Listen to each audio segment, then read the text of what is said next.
បើសិនជាបុគ្គលម្នាក់មិនបានពិចារណាមិនបានស្ដាប់ធម៌មិនបានពិចារណាទេគឺថាចេះតែសប្បាយចិត្តធម្មតាចឹងទៅពេលណាជួបទុក្ខ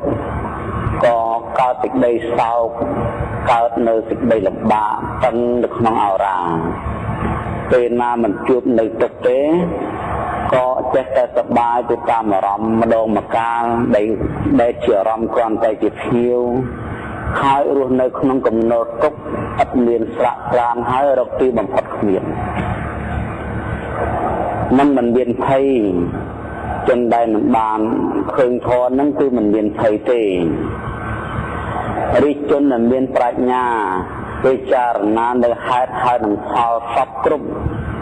ក៏រមែងកើតនៅសេចក្តីភ័យព្រួយនៅក្នុងជីវិតរបស់ខ្លួន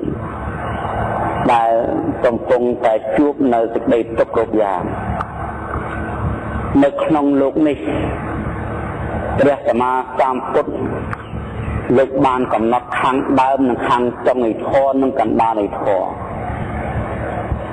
សត្វទាំងឡាយតែមានការកើតជាខាងដើមការកើនគឺកំណើតយកកំណើតជានេះយកកំណើតជានោះឲ្យទៅបានកើតមកទៅជាសត្វទៅជាបុគ្គលហ្នឹងគឺ